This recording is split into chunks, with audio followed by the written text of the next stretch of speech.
तर आता आम्ही आहोत सफाळ्यामध्ये पेट्रोल पंपावर. गाडी फुल केलेली आहे आणि आता जातो थोड्याच वेळात. मग तुम्हाला कळेल की आम्ही कुठे चाललो आहोत.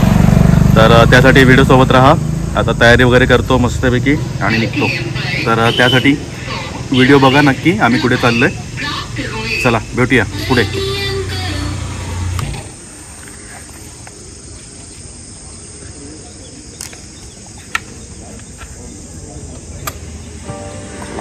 Let's go. तर आम्ही कुठे चाललो हे जाणून घेण्यासाठी तुम्हाला थोडंसं थांबावं लागेल. तोपर्यंत तुम्ही हा जो सफाळा घाट आहे या सफाळा घाटाचा मस्तपैकी आनंद घ्या. या सफाळा घाटचा जो व्हिडिओ आहे तो आपण याच्या आधी पण अपलोड केलेला आहे. आणि हा आहे सुंदर असा आपला पारगावचा ब्रिज आणि समोर तुम्हाला नयनरम्य असं आपलं सूर्याचं दर्शन घेतो आहे आपण. आणि सकाळ सकाळी आम्ही निघाल्यानंतर इतकं छान सुंदर वाटत ना खरोखर. कधीतरी तुम्ही पण सकाळी निघा एकदा राईड करायला, खूप छान वाटतंय. तर असं मस्तपैकी आनंद घेत आम्ही आमची बाईक राईड मस्तपैकी एन्जॉय करत होतो. आणि या व्हिडिओच्या माध्यमातून तुम्ही पण मस्तपैकी ही बाईक राईड आहे ती आमच्यासोबत एन्जॉय करा. असं मस्तपैकी एन्जॉय करत करत आम्ही जायला निघालो होतो हायवेच्या दिशेने. आणि थोड्याच वेळानंतर आपण हायवेचा मस्तपैकी एन्जॉय बाईक राईडची एन्जॉय करता करता हे बघा, हे तुम्हाला मी बोर्ड दाखवलं. हा आहे शिरसाट फाट्याचा फलक. आणि असं करता करता आपण हळूहळू आपण येऊन पोचलेलो आहोत विरार फाट्याच्या अलीकडे लागणारा हा आहे शिरसाट फाटा. मग आम्ही या ठिकाणी मस्तपैकी बाजूला एक छोटंसं छानसं हॉटेल होतं. या ठिकाणी आम्हाला खूप भूक लागली होती. आम्ही मस्तपैकी चहा नाश्ता वगैरे केला, सगळी तयारी केली आणि पुन्हा एकदा हा आहे वज्रेश्वरी रोड. या रोडला आम्ही लागलेलो आहोत. आता तुम्हाला थोडंसं मी जे सांगितलं आहे वज्रेश्वरी रोड याच्यावरून तुम्हाला कल्पना आली असेलच.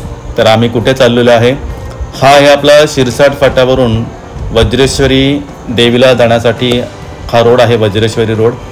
आणि या ठिकाणी तुम्हाला जाण्यासाठी बघा ही बस आहे. अशा बरेच बसेस तुम्हाला उपलब्ध आहेत. या बसेस तुम्हाला विरार डेपोमधून मिळतील. आणि अशीच एक बस आमच्या पाठोपाठ येत होती, म्हणून हा एक छोटासा केलेला प्रयत्न आहे शूटचा. कसा वाटला कमेंट्समध्ये नक्की सांगा. आपण हळूहळू आत्ता येऊन पोचलेलो आहोत वज्रेश्वरी. तर पालघर जिल्ह्यातील प्रसिद्ध असं मंदिर देवस्थान आहे, देवीचं मंदिर आहे वज्रेश्वरी, जे महाराष्ट्रातील पालघर जिल्ह्यात वसई आणि सोपाराजवळ देवी वज्रेश्वरीचे मंदिर आहे. श्री वज्रेश्वरी योगिनी देवी मंदिर हे मुंबईपासून 75 किलोमीटर अंतरावर वज्रेश्वरी शहरात स्थित वज्रेश्वरी देवीला समर्पित हिंदू मंदिर आहे. पूर्वी वडवली या नावाने ओळखल्या जाणाऱ्या या शहराचे मंदिराच्या प्रमुख देवतेच्या सन्मानार्थ वज्रेश्वरी असे नामकरण करण्यात आले. वज्रेश्वरी शहर हे तानसा नदीच्या काठावर भिवंडी शहरात ठाणे जिल्ह्यातील महाराष्ट्र भारत येथे वसलेलं आहे. हे विरारच्या सर्वात जवळच्या स्थानकापासून 27.6 किलोमीटर आणि पश्चिम रेल्वेच्या मार्गावरील खडवलीच्या सर्वात जवळच्या स्थानकापासून 31 किलोमीटर अंतरावर आहे. मध्य रेल्वे लाईन जी आहे, मध्य सेंट्रलला जे खडवली स्टेशन आहे त्याबद्दल मी आता माहिती सांगितली. हे मंदिर वज्रेश्वरी शहराच्या पोस्ट ऑफिसजवळ मंदगिरी टेकडीवर पसरलेले आहे, जे ज्वालामुखीच्या उद्रेकाने तयार झालेले होते आणि चारही बाजूंनी डोंगरांनी वेढलेले आहे. मंदिराची प्राथमिक देवता वज्रेश्वरी, ज्याला वज्रबाई आणि वज्रयोगिनी असेही म्हणतात. तिला देवी पार्वती किंवा पृथ्वीवरील आदिमायेचा अवतार मानले जाते. तिच्या नावाचा शाब्दिक अर्थ आहे वज्राची स्त्री. देवीच्या उत्पत्तीबद्दल 2 आख्यायिका आहेत, त्या तुम्हाला मी आता सांगतो. तर पहिली आख्यायिका अशी आहे, हजारो वर्षापूर्वी कालिकाला किंवा कलिकूट किंवा काली नावाच्या राक्षसाने वडवली परिसरात, म्हणजे आपण आता जे वडवली गाव मगाशी मी सांगितलं, त्या वडवली परिसरात ऋषींना त्रास दिला आणि मानव आणि देवतांच्या विरुद्ध युद्ध पुकारले. व्यथित होऊन देवता आणि ऋषींनी वशिष्ठाच्या नेतृत्वाखाली देवीला प्रसन्न करण्यासाठी त्रिचंडी यज्ञ केला. इंद्राला आहुती दिला गेला नाही. संतप्त होऊन इंद्राने आपले वज्र हिंदू पौराणिक कथांमधील सर्वात शक्तिशाली शस्त्रांपैकी एक ते यज्ञात फेकले. भयभीत झालेल्या देवता आणि ऋषींनी त्यांना वाचवण्यासाठी देवीची प्रार्थना केली. देवी तिच्या सर्व वैभवात त्या ठिकाणी प्रकट झाली आणि तिने केवळ वज्र गिळून इंद्राला खाली आणले नाही तर राक्षसांचाही वध केला. रामाने देवीला विनवणी केली की ती देवी वडवली परिसरात राहावी आणि ती वज्रेश्वरी म्हणून ओळखली जावी.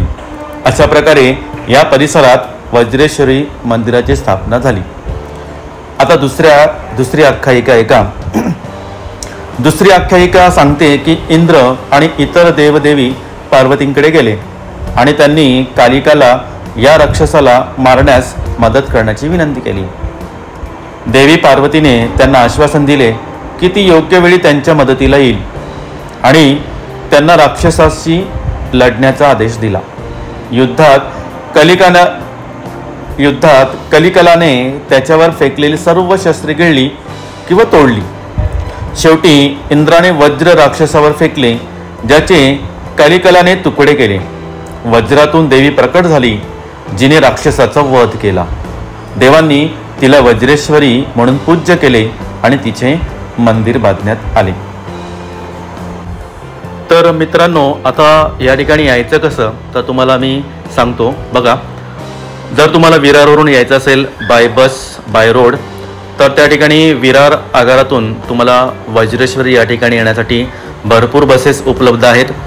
जे लोक मुंबईवरून बाय आपल्या स्वतःच्या गाडीने येत असाल त्यांनी शिरसाटल्या फाट्यावर आल्यानंतर उजवीकडे वळा आणि सरळ शिरसाट फाट्याच्या वज्रेश्वरी रोड हा पकडा आणि तिथून सरळ गेल्यानंतर तुम्ही त्या ठिकाणी देवीच्या मंदिरापर्यंत पोहोचू शकता.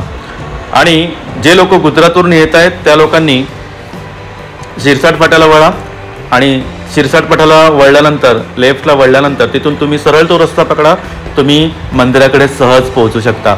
आम्ही आलो तो सफाळ्यावरून, त्याच्यामुळे आम्ही सुद्धा शिरसाट या फाट्यामार्गे वज्रेश्वरी रोड पकडला आणि आम्ही सरळ पोहोचलो आपल्या देवीच्या मंदिरामध्ये. आणि तुम्ही आता बघत असाल की हा अतिशय सुंदर असा परिसर आहे देवीचा.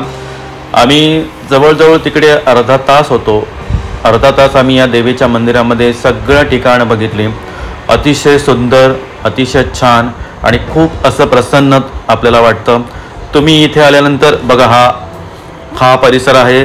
इथून तुम्हाला वरून संपूर्ण गावाचा सुद्धा परिसर तुम्हाला अनुभवता येतो. आणि असा होता आपला हा व्लॉग. आवडला असेल तर चॅनलला नक्कीच लाईक, चॅनलला शेअर आणि सबस्क्राईब करा. व्हिडिओ बघितल्याबद्दल धन्यवाद. थँक्यू.